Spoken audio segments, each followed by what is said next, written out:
Nous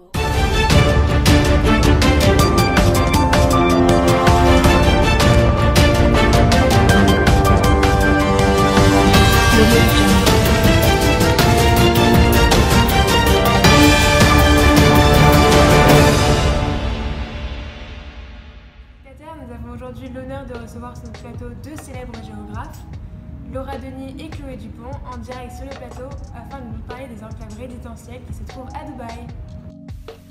Dubaï est la capitale économique des Émirats arabes unis. Elle s'est développée avec la découverte du pétrole et la première exportation en 1969, donnant ainsi naissance à une ville pétrolière. La cité-État connaît un décollage au début des années 2000 en diversifiant son économie. Accélération de son rôle de hub commercial, développement du secteur bancaire et financier. Partie d'un désert et d'une région hostile, Dubaï et les Émirats arabes unis ont émergé en plusieurs décennies comme un pont stratégique entre l'Europe, l'Afrique et l'Asie. Avec environ 2,4 millions de résidents, Dubaï connaît la plus grande et importante évolution démographique au monde. 88% de sa population est étrangère.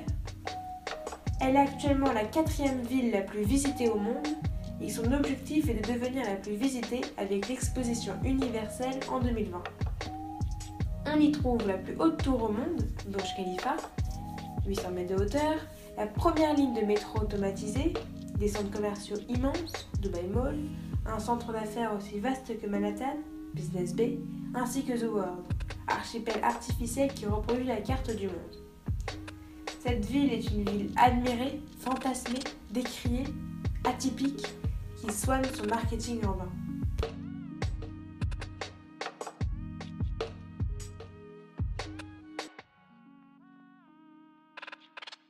Bonjour Claire Chazal, ma chère camarade Chloé et moi-même sommes ravis d'être ici en direct sur VM Minute. Les enclaves sont à l'image du cosmopolitisme de la cité-État. Il existe différentes générations architecturales dans les enclaves résidentielles fermées, correspondant aux différentes étapes de la fabrique de la ville. En effet, à la ville originelle composée de maisons rudimentaires en arriche et de maisons à tour avant, venues d'Iran, sont substituées les maisons cubiques de l'époque pétrolière, puis l'architecture thématique post-pétrolière. Avant de commencer, pourriez-vous nous définir et nous expliquer ce que sont les gated communities, c'est-à-dire les enclaves résidentielles fermées? Donc une résidence fermée se présente sous la forme d'un regroupement de demeures, entouré par un mur ou un grillage et disposant d'équipements de protection, vidéosurveillance, qui l'isolent du tissu urbain ou rural environnant. Son accès est réservé aux seules personnes autorisées, à savoir ses résidents, leurs invités et les services publics. Le fonctionnement des installations de sécurisation est financé par les redevances réglées par les copropriétaires. Les petites résidences se limitent à une zone commune comme un parc. Les plus grandes possèdent plus d'espace qui permettent aux résidents de pratiquer des activités tout en restant à l'intérieur. Il est important de savoir que ces enclaves résidentielles fermées créent une discontinuité spatiale au sein de la ville. Ces dernières constituent des noyaux urbains distincts, parfois éloignés les uns des autres et connectés à de grands axes de communication autoroutiers et échanges qui les desservent. Elles incarnent la ville dite post-oil. Elles fonctionnent de plus en plus comme les villes dans les villes, puisqu'elles regroupent des commerces essentiels à la vie quotidienne, ainsi que des loisirs afin de faciliter la vie des habitants et diminuer justement les flux de navetteurs dans une ville congestionnée et vaste. Ah, et j'ai cru comprendre que les gated communities attirent de nombreux investisseurs, et cela principalement grâce à leur sécurité. Ceci est vrai, mais aussi en raison des commodités, du mode de vie, du statut, de l'accès restreint et de la vie privée qui en découle, des clubs de loisirs et de la sensibilisation communautaire. Donc en effet, l'architecture de ces enclaves est moderne. Dubaï a véritablement connu une métamorphose au cours des 50 dernières années en termes d'architecture. Cependant, on retrouve deux temps dans l'architecture des enclaves. Donc, dans un premier temps, on a les plus vieilles, qui ne sont pas des oil cities. Ce sont de vieux compounds qui se résument quelquefois à une dizaine de maisons. Donc, comme par exemple à Jumeirah ou à Suqeim. On a également les plus grandes, donc ce sont des blocs de béton. Et enfin, les grandes enclaves, donc les plus récentes. Donc ce sont des villes dites post-oil, donc qui se situent sur les périphéries, comme par exemple Arabian Ranches.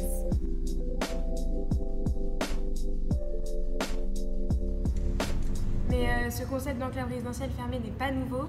Les premiers à avoir mis en place les gated communities sont l'Europe, puis les États-Unis. Vous avez raison, au milieu du XXe siècle, elles sont nées aux États-Unis avant de se développer à la périphérie des métropoles brésiliennes sous le nom de condominios fechados. L'exemple de résidences fermées se situe en Europe. En effet, à la fin du XXe siècle, dans un mouvement inverse, les communautés fermées ont été réimportées des États-Unis vers l'Europe et les pays anglo-saxons.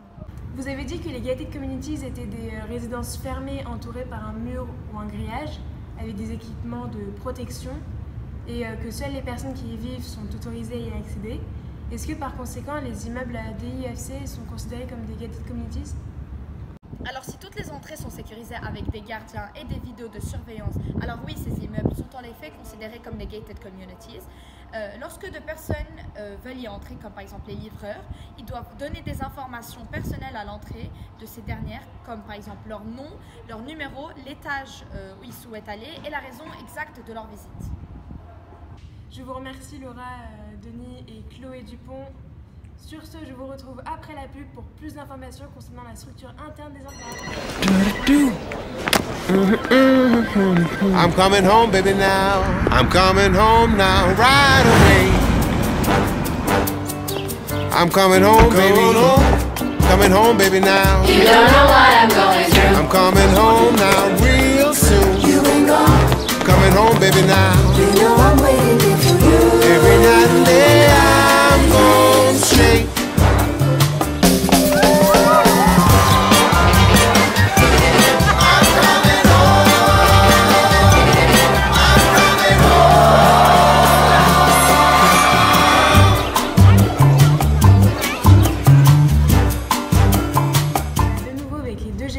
Qui, après nous avoir expliqué ce qu'étaient les gated communities, vont à présent interviewer les habitants afin de cerner les avantages et les inconvénients de celle-ci. Tout à fait, nous allons nous focaliser plus particulièrement sur certains quartiers de Dubaï pour justement analyser la structure interne des enclaves, donc telles que Sustainable City, DIFC et Dubai Silicon Oasis.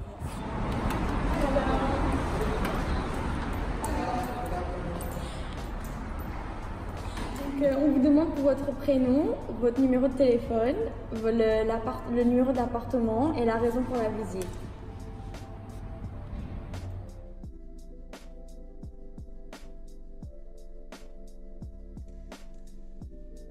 Donc, comme on peut le voir ici, on a besoin d'une carte pour pouvoir accéder à l'autre partie de l'immeuble. Donc voilà la salle de sport.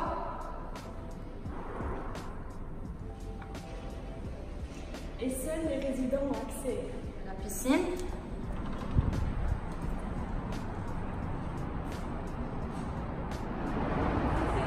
C'est un endroit pour les enfants afin qu'ils puissent jouer. Bonjour, Anita. Oui, ça va. Bonjour. Nous sommes des géographes de VM Minute. Et nous aimerions juste vous poser quelques questions par rapport au gated community. Et ici, en l'occurrence, le Limestone House. D'accord. Donc, pour vous, quels sont les avantages justement de vivre dans une gated community? Les avantages, c'est que déjà, c'est super sécurisé. Personne ne peut rentrer comme il veut. Ensuite, comme il y a beaucoup de célébrités qui habitent dans mon immeuble, la sécurité est davantage renforcée. Aussi, il y a des caméras devant chaque porte d'appartement qui sont reliées au poste de police. Ce qui veut dire que s'il y a un problème, la police elle peut immédiatement intervenir. Voilà. Et les inconvénients? Les inconvénients, c'est que si j'oublie ma carte, je ne peux pas rentrer chez moi. S'il y a des nouveaux gardes et que je n'ai pas encore ma carte, je dois m'introduire, lui dire où j'habite. Parfois, quand on rentre chez soi, on n'a pas envie de parler, on a juste envie de rentrer. Et du coup, voilà. Mais je pense qu'il y a beaucoup plus d'avantages que d'inconvénients. Et du coup, voici les caméras dont je vous parlais. D'accord. En tout cas, merci beaucoup. Merci à vous. Merci beaucoup.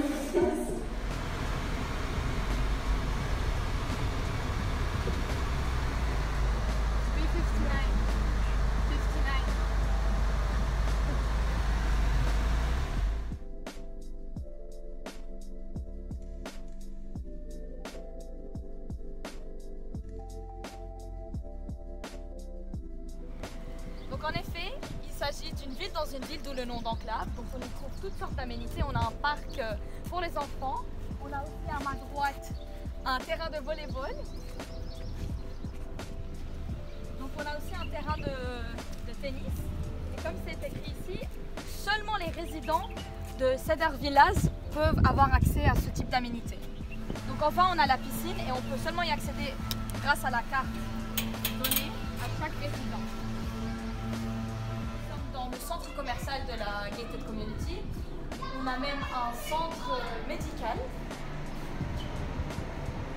Ensuite nous avons même une salle de sport de nos jours. Vous savez, c'est très important d'avoir une salle de sport à côté de l'endroit où l'on vit. Et enfin, nous avons le supermarché pour acheter ce dont nous avons besoin. Avec tous ces divertissements, nous sommes même plus obligés de sortir de cette gated community. Nous sommes de VM Minute et nous voudrions savoir aujourd'hui quels sont pour vous, monsieur, les avantages de vivre dans une gated community. Alors, tout d'abord, je tiens à dire que c'est vraiment efficace de vivre dans ce genre de communauté car comme nous l'avons aperçu, tout est rapproché, donc tous les biens ainsi que les services dont nous avons besoin sont à côté. Donc moi je trouve que ça c'est un excellent avantage. Il y a également le fait que c'est très sécurisé, donc comme nous ne sommes pas résidents, ils vous arrêtent à l'entrée en vous demandant les raisons de votre visite ainsi que votre numéro de téléphone. Donc pour une famille nombreuse avec des enfants, surtout très jeunes, je trouve ça vraiment bien qu'ils peuvent se sentir en sécurité dans cette communauté-là. Et les inconvénients? Donc en termes d'inconvénients pour ce genre de communauté, je dirais tout d'abord que les loyers sont assez élevés. Également aussi l'emplacement de ces communautés, donc on peut remarquer qu'elles sont surtout loin du centre-ville. Donc si nous ne sommes pas véhiculés, c'est très difficile de se rendre dans les centres commerciaux tels Dubai Mall ou autres. Il y a également un autre inconvénient qui pourrait être justement de ne pas faire énormément de bruit, car ici les jardins sont ouverts et du coup le moindre bruit, notre voisin pourrait se plaindre. Donc voilà, pour moi ce seraient les principaux inconvénients d'habiter dans ce genre de communauté. D'accord, merci beaucoup.